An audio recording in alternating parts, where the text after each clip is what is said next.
তো আমরা এটা হয়তো আরও 2-1 দিন লাগবে আমাদেরকে পুরো জিনিসটা একটা স্থিতি নেওয়ার জন্য। আমি কিছু তথ্য চেয়েছি, সেই তথ্যগুলো হয়তো বা আজ না হলে কাল নাগাদ আমি পেয়ে যাব। এই পেয়ে যাওয়ার পরে আমরা এই জিনিসগুলো সম্বন্ধে আরও ভালো জানতে পারব।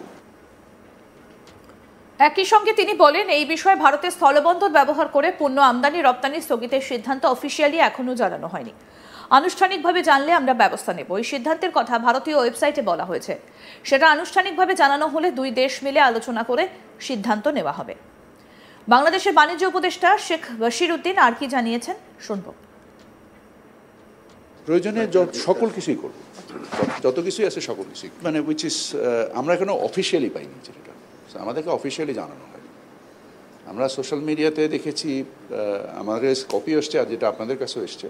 আমার কাছ তো বাণিজ্য, সো আমি বাণিজ্য নির্দিষ্ট বিষয়ে সীমাবদ্ধ থাকতে চাই। আমি সবসময় যেটা বলে এসছি, আমি উদার বাণিজ্যে বিশ্বাসী একজন মানুষ। আমার কাছে বাণিজ্য যে ইনক্লুশন, সেটাই মূল ইম্পর্ট্যান্ট। বিকজ আমার দেশের ব্যবসা এবং ভোক্তা তাদের সক্ষমতা বৃদ্ধি করার ক্ষেত্রে বাণিজ্য উদারীকরণ এবং বাণিজ্য ইনক্লুশন ছাড়া আর কোনো রাস্তা আমি দেখি না।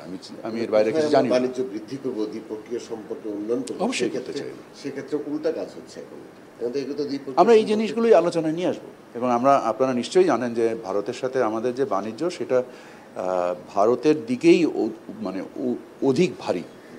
সো আমরা নিশ্চয়ই আমাদের এই অবস্থানগুলোকে সঠিকভাবে তুলে ধরবো এবং আশা করি আমরা আমাদের এই সমস্যার সমাধান করতে পারবো। এটা তো একটা দীর্ঘমেয়াদী মানে প্রক্রিয়া। মানে আপনি তো আর একদিনে বাণিজ্য ঘাটতি করতে পারবেন না। এবং আমরা যেটাও ভারত থেকে সোর্স করি, সেটাও কম্প্যারেটিভ রিজনেই সোর্স করি। ভারতও আমাদের কাছ থেকে যেটা সোর্স করে, সেটাও কম্প্যারেটিভ রিজনসে সোর্স করে। সো ন্যাচারাল ট্রেড শুড মানে ফ্লো।